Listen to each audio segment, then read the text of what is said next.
jërë ngeen jëf mbokk yi tey dañoo am mbégte lool dalal fii grand serigne de Dakar député la tamit xam ngeen ko mu di Abdoulaye Makhtar Diop tey di ñëw taataan ci xam-xam parce que néew na li ñu koy gis mu yëkkatee ay kàddoom mais ba bu yëkkatee kàddoom rek nit mën cee jàngal lu bare grand serigne maa ngi lay nuyu. Pape Al maa ngi lay dalal sama kër gi doo fi gan di la fay bu baax a baax tamit ci bëgg lool ci li ma woo waxtaan ci sa émission bi ak sa liggéey bu bees. li ma lay njëkk laaj moo di gis nañ benn sortie boo xam ne am na polémique entre yow ak Atepa. ba Atepa di wax ne way ci affaire Casamance bi. dafay demander ñu lever sa immunité. nga ne ko sànni naa sax immunité boo bëggee ñeme provocation la wala lan la. déedéet xam nga bi mbir yi amee. ci dëkk boo fa xam ne ñoom déglu woon nga leen ci télévision yi. la ñu wax dafa nekk loo xam ne lii daf ma metti ndax li ma ko wax ci tubaab mooy dama ko demee yaa ngi taxawaayu ndaw woy fipp yi ci tubaab dama ko ne yaa ngi réagir comme un plénipotentiaire de rebelle parce que mu ngi leen di layal wax ne ñañ fare yi dañ leen wax rey nañ leen parce que ñoo fa uti ay mat lii xamoon nañ ne na am ak yu demee noonu waaw ma wax loolu ba pare mu xëy dem ne jël na avocat te def ma yóbbu tribunal parce que dama ko tuumaal loolu la wax man nag ci laa tontoo ne ko bu fekkee ne ay tuuma la dunduma ci dara bu fekkee da ngay dem tribunal nag maa ngi la fay xaar wax ne képp kuy kilifa ci réew mi wala ngay xaritam wala nga ñu bokk xaritoo bu ci dugg bu mu dellu ginnaaw man du ma dellu ginnaaw ndax dafa jot nag ñu egg ba tribunal comme affaire Casamance mu egg masul dem tribunal te mu yóbbu ko fa te xam nga bu ñu xasee ba laa nga tribunal kenn ku nekk loo am ci firnde da nga koy andi bu baax mu leer ñu xam ñan ñooy jàppale nga dul jàppale nañ dem rek. kon dafa am loo ci xam. ñaataat laa nekk ci gouvernement bi. ñaataat laa nekk parti socialiste. ñaata laa nekk secrétaire aux relations internationales du parti socialiste di dox ci biir réew mi dox ci bitim réew ne parti jàpp sama ñaam mel na xamul lu xew parce que maa dégg mu wax ci wax Casamance kenn mosu ko dégg mais taxawaayam moom ak ñi meloon ni moom moo tax ma def loolu léegi daal Pape yow ak koo xam ku ne nañ ko wax ne maa ngi koy xaar tribunal. tey mais tey enquête bi. wane na le contraire ñoom liñ doon wax. te pare wuñu te waaye procureur na pare wuñu jàkk na pare jàkk na pare wuñu ñu ngi ci yoon ba mu sotti bu ci kenn moom kay bu ci kenn duggul rek képp ñëpp dañ feeñ. te loolu moo ci mat a solo. mais le règlement de cette crise est difficile quand même ah. waaw xam nga difficile na parce que man li ma jàpp mooy boobu ba léegi.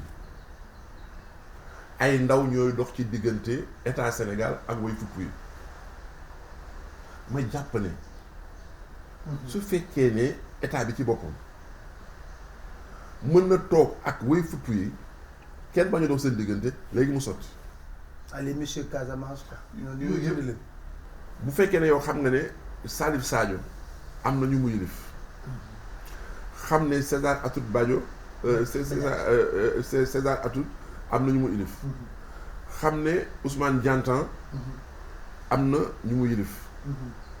mais ñooñu su fekkee wóolu nga leen te ñoom tam ñu bugg a jàmm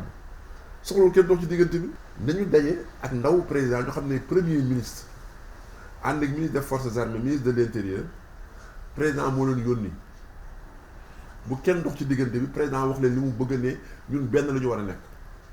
ñoom tam ñu nangu ne benn la ñu war a nekk li ci des yëpp day ñëw mais li ñuy wax économie de guerre du économie de guerre économie de banditisme. c'est-à-dire. ah fu ñuy bay chanvre indien loolu économie de guerre fu ñuy daggee ay bant loolu économie de guerre fu ñuy daggee ay naka lañ koy waxee ay kii darkase loolu du économie de guerre parce que li nga xam ne lii mooy lu wér mooy li fa am pour mu sotti. yàgg naa koo gëm yaa ma koy door a wax loo tey ñiy dox ci diggante dañu fa war a génne état bi wax ñooñu mu jeex da koy seetlu ci bari yeneen façon grève gis nga bu ñu grève fi ñu ne gis nañu délégué bi gis nañu dialogue ba si yàgg ñu ne noonu nañu bàyyi dem ci ministre bi nañu bàyyi dem ci premier ministre bala moo sotti ñu dem ci président am de kon bu ñu tàmbaloon fu mu jeex man laa ko jàppe ñu ñëw ci beneen actualité bu chaude bi mooy procès Khalifa Sall. yow Khalifa Sall am ngeen jaar-jaar. yu bëri sax xam naa su du ma ne même bu nekkee da ngay bàyyi justice am nga benn souffrance de le voir dans ces conditions. waaw mais xam nga procès bi sax dafa yéex parce que man ni mbir mi amee man jàppoon naa ne ak lu mën a laxasu rek bu ñu doxee ñetti weer war nañ man sama jàpp-jàpp xam nga bu ñu ko defoon léegi xam nga mu ngi nekk léegi presque fukki weer rek lu teg nekk ci lii man dama jàppoon ne bi ñu ko tuumaalee wala ñu jiiñ ko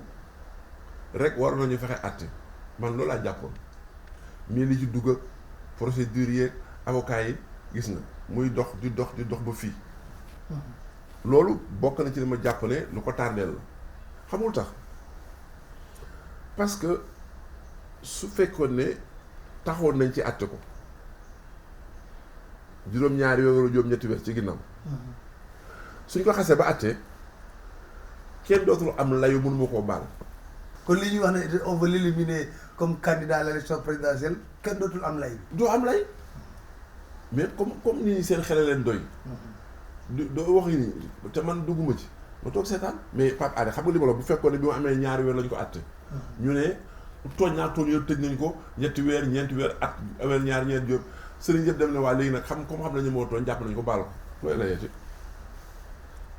mais président Macky soo demee ne ko baal ko léegi mu ne àtte guñu ko amoo droit baal ko. est-ce que liñ ko jàppee yow gëm nga ne lu wér la caisse d'avance bi. non xam nga man na procès bi am parce que xam nga man li ma lay ñaan yow incha allah bu procès bi jeexee. ak jàmm ñu toogaat moo wax la ba ñu tàmbali ba li génn la benn par benn lu ci ne li ma yaakaar ne bu ñu ko doxaloon nii du ñu def li bu ñu doxoon nii muy ci avocat yi muy ci keneen nga xam nga li procès bi taxaw na mu ngi en cours ñoo ko pendant dafa nekk en cours xam nga léegi man dama jàpp ne comme ni nga wax nii nekk vice président assemblée bu ma woon vice président assemblée sax bu nekkee fii da ngay bàyyi ba ñu àtte man kay li may ñaan mooy procès bi ñu fexe bu mu ëpp weer. àddina ko weesu. waaw mais Pape Alé loolu nag ñi nga xam ne ñooy défendre Khalifa Sall mais dañoo war a laaj ndax am nañu intérêt bàyyi procès muy couler parce que ak nu mënti mel dañu koy juger du dëgg.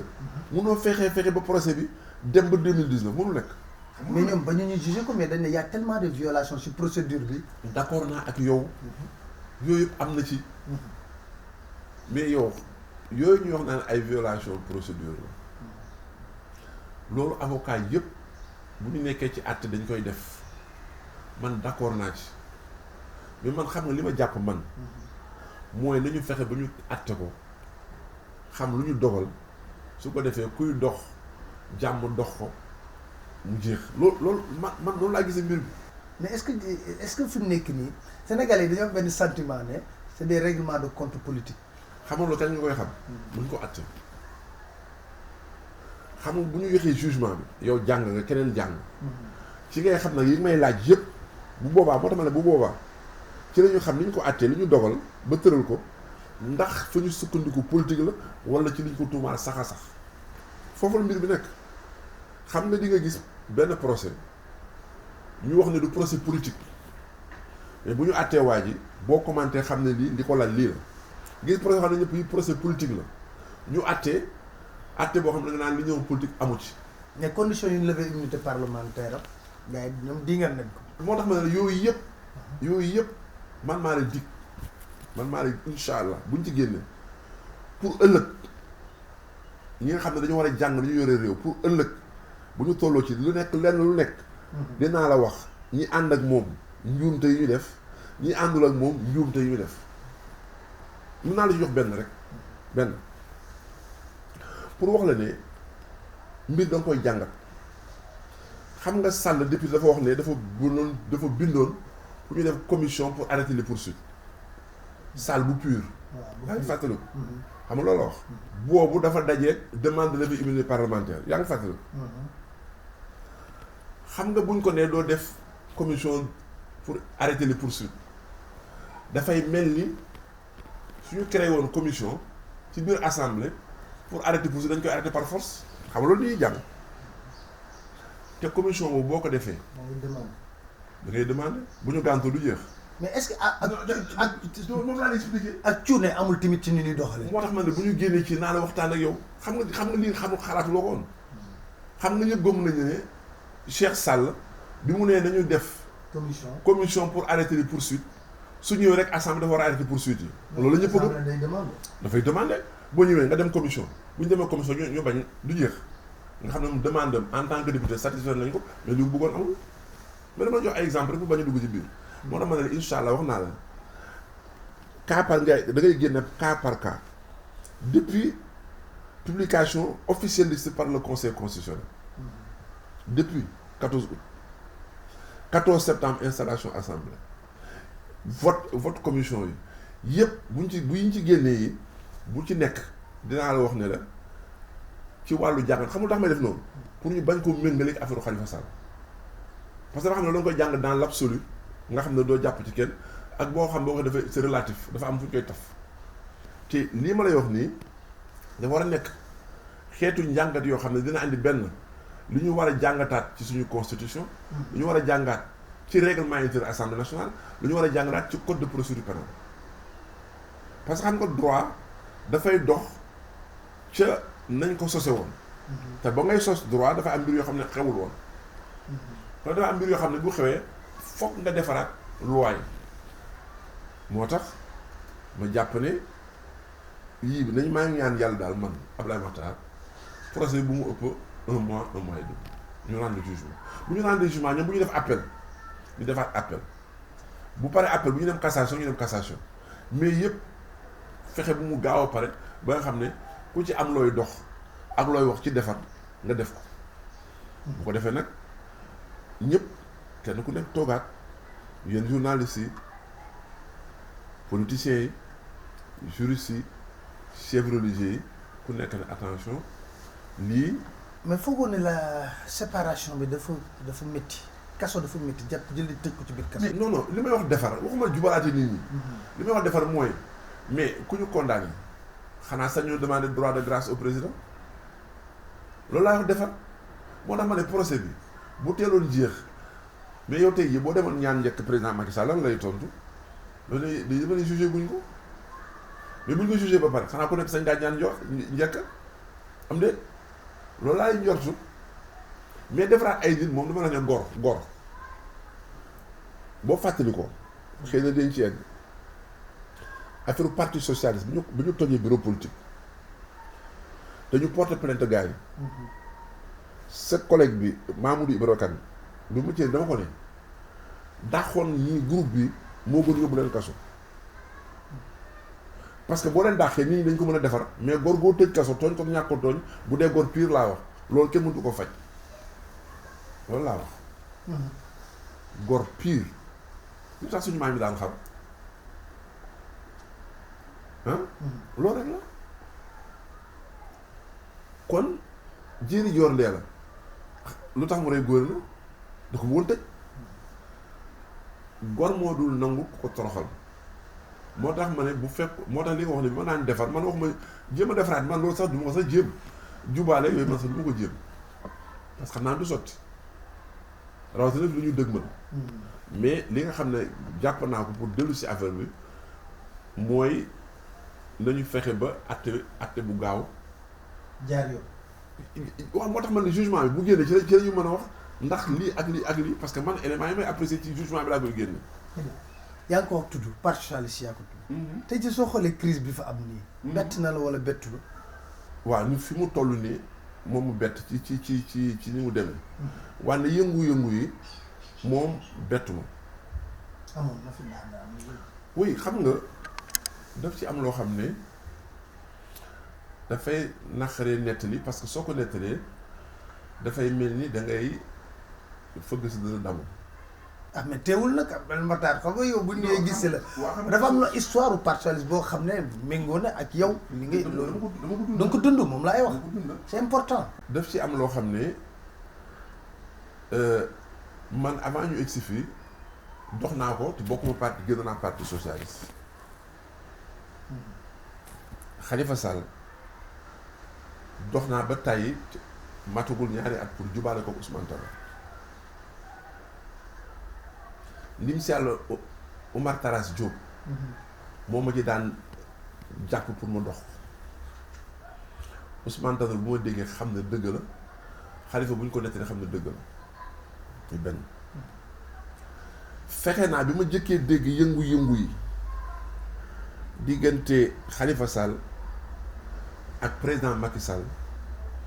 jéem naa wax ak Khalifa pour ñu seet ñuy def yëpp pour defar te yàlla jël seede te xamuloo ko ñu bari xamuñu diggante parti socialiste ak APR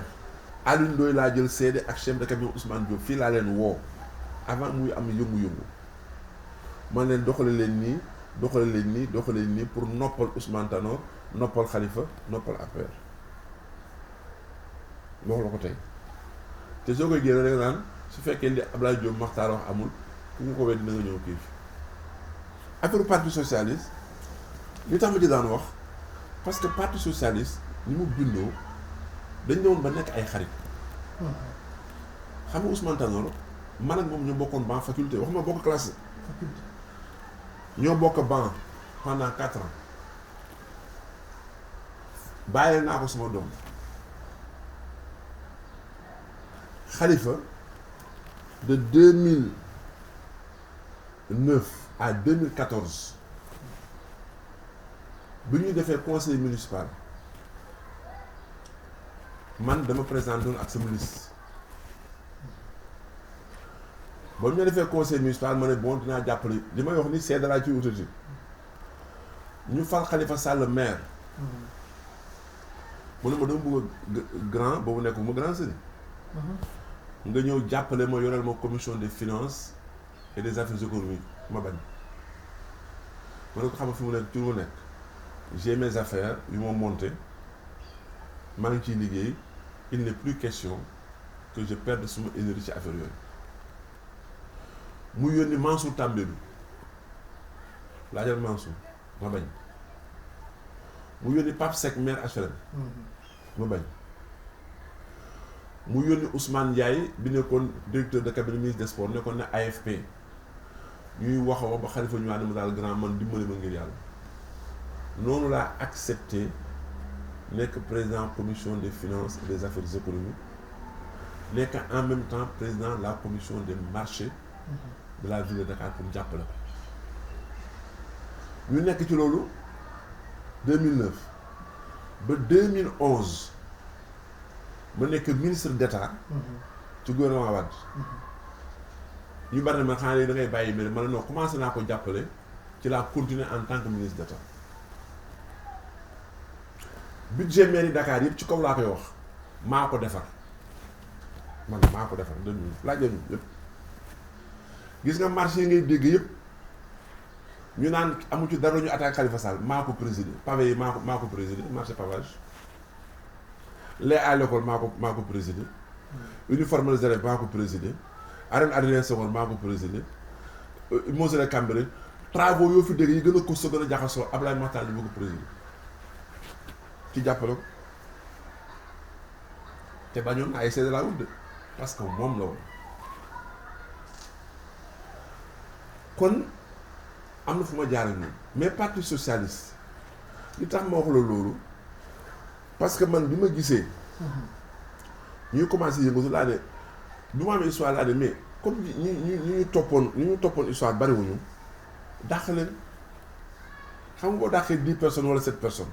mag ñi jóg ku nekk waxtu ñu arrangé. comme ni ñu mujj def nii bii moom c'est encore pire 76. non mais c'est pas 76 il faut y mettre un coefficient d'exagération parce que mais nous sommes dans un système clientéliste mais soo dàqee Abdoulaye Makhtar Diop ñëw boot yi mu nga dàqale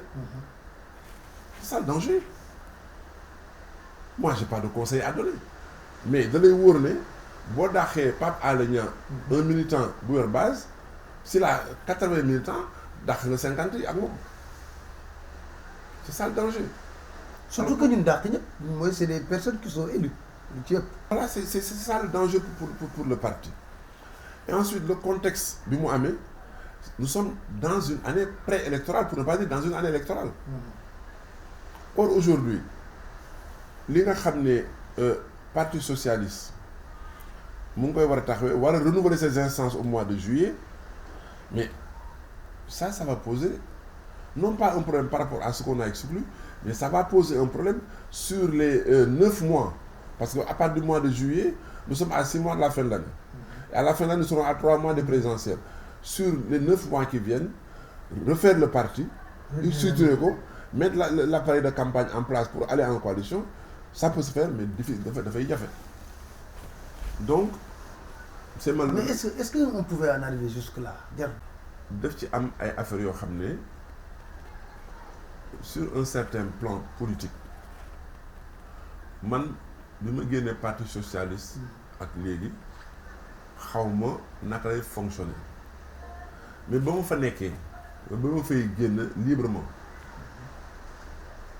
amul benn question boo xam ne duñ ko discuter quelle que soit la sensibilité de la question. Sauf benn affaire bi Abdou Diouf di créer wala bi muy def le gouvernement de majorité présidentielle élargie. Il l'a fait sans l'avis du parti, sans nous en parler. te ba ñu jógee ñu ku nekk di xultu il a bien dit que xam naa ne su ma tàggoon parti du sotti parce que am na ñuy xultu pour ma wax ko mais amul beneen question bu sensible boo xam ne daaw ñu ko traité kon lu mel ni su dama la ci jox benn exemple bi ñu war a def les élèves bi Abdoulaye Wade tase mairie yi yaa ngi fàttaliku en 2002 xam nga man ci laa bàyyee lu tax parce que boo fàttaliku Abdoulaye dafa gagné tas mairie yi def référendum ba ñu def référendum yaa ngi fàttaliku lan la parti socialiste voté oui xamul tax dañ dem bureau politique discuter est-ce que loolu amul na ci biir référendum xaw ma mais ba ñu nee bureau politique di wax Wade dafay def référendum pour modifier constitution bi ñu ko fekkoon maam bu Naama Sall c'est un homme juste dama ko jël témoin bi gars yi waxee dama leen ne nañu voté oui parce qu'on va avoir une deuxième défaite suñu voté non or bu ñu voté non tam qui dafay passer parce que les gens vont rester sur la lancée de la victoire. Dynamique électorale kon c'était une question fondamentale pourtant Danso avait demandé à voter non am déet ñun ñu wax nañu voté oui yaa ngi fàttaliku loolu mais ci biir réunion yi métti nañu réunion est-ce que am na ci biir parce que bu ñuy jaaree dañu voté non ñu dajaloo foofu xuloo ko tëj ko ba convaincre loolu fa daan am du dëgg ak yeneen yoo xam ne ci biir fonctionnement état bi loolu xew ñu koy waxtaanee le code consensuel de 1992 bi ñuy wax man Abdoulaye Agne Christian Valentin ñoo nekkoon ci délégation parti socialiste Ablaye Wade Landing Savané Bathily Dansokho nekk ci beneen tendance mais ce que les gens oublient et ça tu vas en parler dans le dialogue certainement xam nga moo ko facilité woon yéen personne n'a jamais fait attention ce qui a facilité parce que Abdoulaye Wade était en même temps ministre d'État xam nga dañuy fàtte loolu c'est-à-dire que c'est dans la confiance qu'on bâtit le consensus. dégg nga. maa dégg naa baax xam nga ni ñu bari bàyyi ñu seen xel ci loolu. bu ñu naan le code consensuel 92 Wade était dans le gouvernement en 1991. moo tax mu doon yomb. ça parce que ce sont comment dire naka la ñu en français ce sont des éléments de catalyse. xam nga on dit que la catalyse facilite la réaction sans y participer. En français c'est ce qu'on dit. donc loolu lu ko facilité loolu kon question yooyu. Le code consensuel, est-ce que tu crois que tous les gens du Parti socialiste étaient d'accord? Non. C'était du sérieux. Le cadre bloquant. L'interdiction des coalitions. Est-ce que vous avez visité l'histoire du code électoral?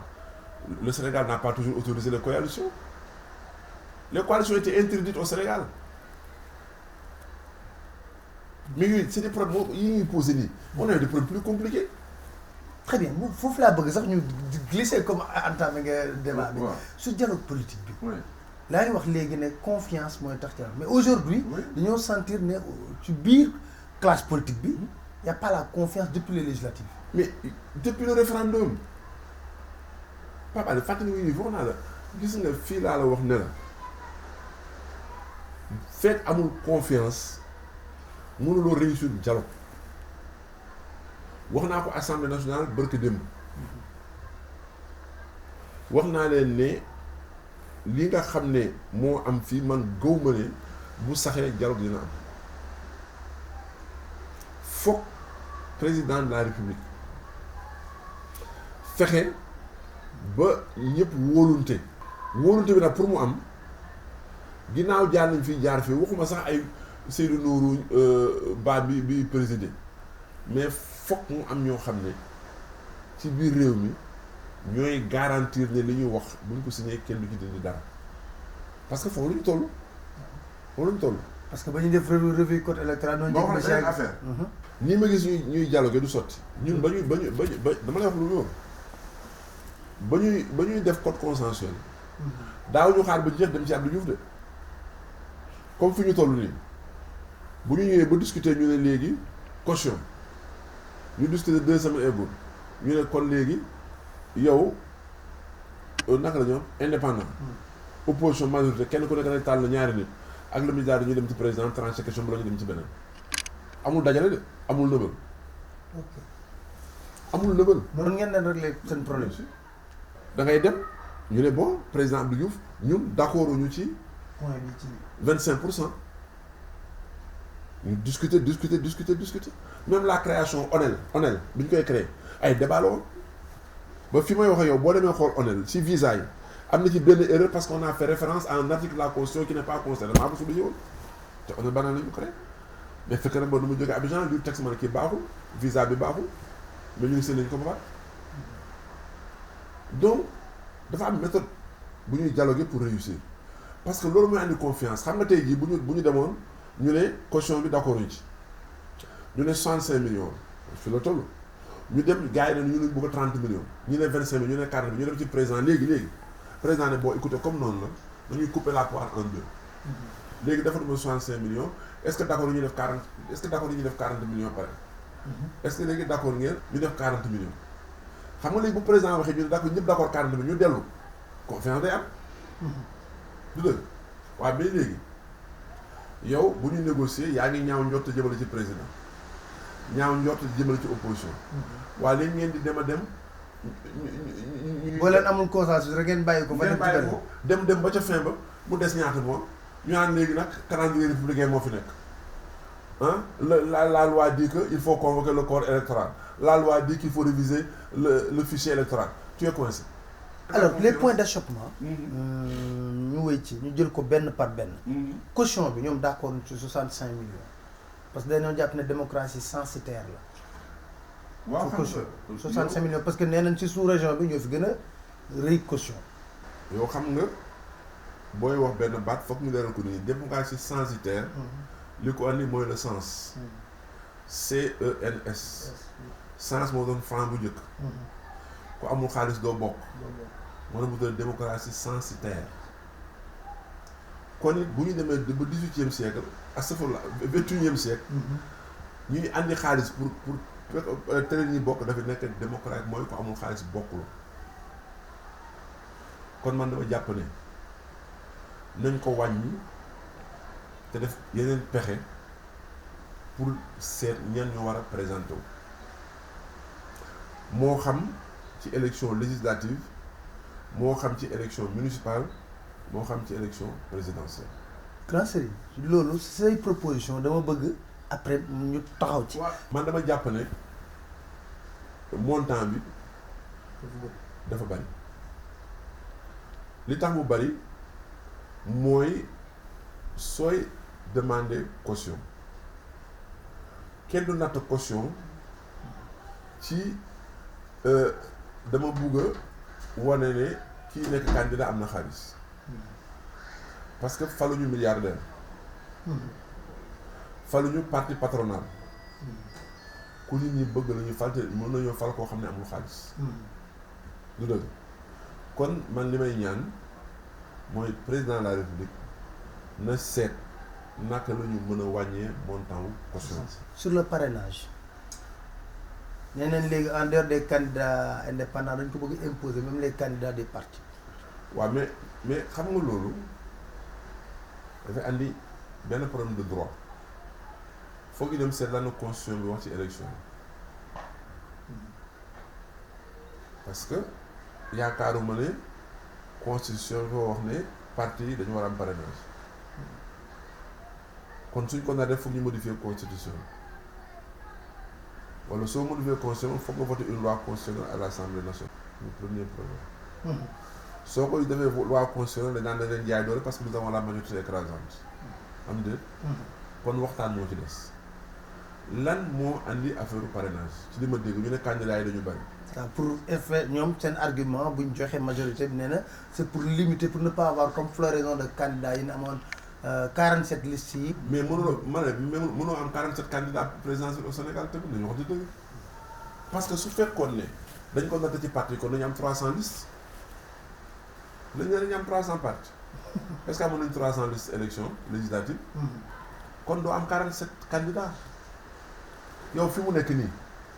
waxuma affaire caution waxuma daal bu ñu waxoon ne seetal sa xel ñi nga jàpp ñu fës ñu mën a nekk candidat matuñu juróom ñi la mën a bett nekk candidat mat juróom muy fukk bu bari bu passé 12 parce que mën nga yeewu benn waay génn fi benn waay génn fi kon man affaire parrainage bi loolu du lay parrainage bi mooy tamit dëgg la war nañoo seet kan moo war a man am taxawaayu nekk candidat président de la République parce que tamit du lu ndaw wax dëgg yàlla mënuñoo bàyyi tamit comme la fa amoon waajoo jógoon Allemagne xaw ma leb xaalis fii fi jàpp xam nga gaara naka ci xam nu mu tudd sax mënuñu bàyyi loolu tamit mais war nañu seet beneen pexe boo xam ne bii candidat yi mun nañu wax ne candidat parti boo xam ne da ngay présenter candidature na nga def sa congrès supervisé par des auxiliaires de la justice moo xam huissier la moo xam notaire la ñu ne candidat ñoom Abdoulaye Makhtar Diop wala candidat ñoom Pape Alé wala candidat Macky Sall dem nañu Grand Théâtre dem nañu King Fahd voilà le congrès qui les a investis du dëgg loolu ñëpp teg seen bët parce que ku ci bokkul doo ci dem la am na ma yaakaar naa ko xam nga solution ko mais il faut que congrès d'investiture des candidats mu nekk des congrès publics muy mais tamit mu nekk des congrès concomitants pour que ñu bañ di yàkkalante gars yi dañoo aay xam nga ne mën nga def nga ne congrès waa Gakou waa ñu Idrissa Seck jàppale ko nga ne congrès Idrissa Seck waa Abdou Mbaye jàppale ko du dëgg mais léegi boo nee le même samedi sur toute l'étendue du territoire national on fait un tirage au sort ku nekk dëkk bi nga bëgg a def sa congrès du dëgg ñu seet idée la deuxième bi dégg naa sa émission bërka démb télévision mu njaay see di ko wax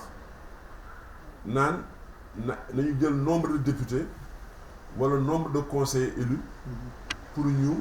tànn kan war a nekk candidat présidentiel loolu tam xalaat la pour les partis politiques là de. pour les partis politiques bien sûr. mais les candidats indépendants moom. foog ñoom uti ay signature moom. mais l'autre problème aussi mooy li tax affaire parrainage bi nekk lu xaw a doy waar mooy yan këyit ngay laaj ñiy signer pour parrainage. carte d'identité ngay laaj wala carte d'électeur attention c'est la question loolu mooy question de fond bi du question carte d'identité parce que bu dee carte d'identité nga jël xale yu am 15 ans yu dul voté ban at la ñuy délivrer carte d'identité léegi loolu mooy problème bi alors contexte bi ñu nekk nga xam ne ñu bari jotuñu seen carte électeur waaye yow su fekkee da nga ne bëgg a wootee du yor ma carte électeur nan nga mën a parrainer kon problème yu jur moo bari day gën a andi problème ci affaire carte yi ñu jotul du dëgg. une suspicion. exact ci léegi encore ci ban délai nga ne léegi à 6 mois des élections dañuy demander parrainage kii mu ne la à 3 mois yooyu ay débat la yoo xam ne dafay compliquer problème moo tax man dama jàpp ne parti daal bu ñu laajtee ba laajte dañu obligé congrès congrès d'investiture comme ni ñuy def aux États-Unis du gis nga ko. voilà républicain mais na ñëpp àndandoo benn jour rek. du kenn du yàkkal sa borom. waaw mais grand Serigne beneen mbir bi tamit mi ngi nekk ci comment faire pour réguler notre jeu démocratique parce que candidat yi dina cëpp na lay rek nekk candidat. parti yi di bari. war nañu moderniser parce que bokkoon na sax si point yi nekk ci référendum modernisation des partis politiques. yan ci xalaat nga am par rapport à des propositions concrètes yoo xam ne bu ñu ko defee mën nañ trouver des solutions. man daal li ma xalaat foog naa mas naa loolu xamoon ndax yow la wala gis nga fokk ñu modifier code électoral wax ne su amee élection générale mooy élection député wala élection mairie wala conseil kenn dootul maye coalition parti bu wóolu sa bopp da ngay présenter ak lu mu mën a jar nag mais loi bi dafa wax ne bu ñu defee élection municipale xam nga bu ñu paree présidentielle municipale la ñu jëm 3 mois après juin je crois juin incha allah juin 2019 dañuy wax ne élection municipale yi ñuy jëm ku ci bokk te amuloo 5% la ñu tas sa parti loolu moo gën a gaaw su ko defee bu ñu voté ba pare ku amul 5% ñu tas sa parti su la neexee nag yow bu ñu tasee sa parti nga dem militer feneen bu dee élection député tam pareil jar na sax def élection 2 tours aux élections législatives su ko defee élection waxuma municipale bu soxlul 2 tours mais élection législative tamit dañuy interdire les coalitions au premier tour mais permettre les coalitions au deuxième tour moo am double filtre en disant au premier tour parti bi am 3% mun nga def coalition au deuxième tour ak ñeneen ku ko amul ñu éliminer loolu buñ ci liggéeyee dégg nga ba pare yokk ci ne bu dee élection présidentielle su ñu defee élection présidentielle ku amul 5% des voix non seulement duñu la delloo sa caution wante frais d'impression yi ñu la defal sa bulletin documents électoraux yëpp da nga koy rembourser. alors da bu ñu ko defoon léegi candidat yi néew. léegi gars yi téye seen bopp parce que yow bu fekkee dañ ne bu ñu voté ñu ne léegi chaque bulletin chaque candidat à la présidentielle li lay coûter état bi en impression de bulletin en impression d'affiche documents électoraux procès-verbaux enveloppe kii 100 millions la ñuy coûter xam nga ko nga ne waaw caution 40 millions nga ne waaw ñu ne waaw baax na léegi soo amee 4% état bi la imprimer soo amee 3% da ngay rembourser yooyu daal jàpp naa ne ay pexe la te yëpp nag lu ñuy waxtaane la avant ñu dem ci élection. waaw doo bàyyi ba mu jegee ngay wax ay corps électoral ak yooyu. moo tax li fi yëngu ñun war nañ ko dépasser. bulletin unique par exemple. dañoo xool dëkk yi am bulletin unique mais ñi jàngul ñi wax analphabète fa la ëpp Sénégal xam nga bi ma jëkkee dëkk bulletin unique maa ngi naan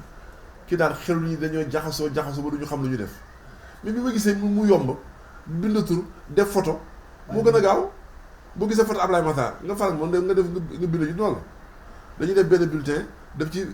fukki wala ñaar fukki fois dañ ci gagné ci xaalis parce que doo imprimer bulletin yu bari. moom laa lay wax amul recto verso du dëgg dañuy def benn bulletin pour nit ñi xam lu bulletin unique def ci photo candidat yëpp bind seen tur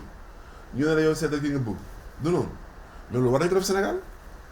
mais man li ma jaaxal ku nekk opposition d'accord bulletin unique boo ñëwee au pouvoir contre bulletin unique. ma ne du bulletin unique rek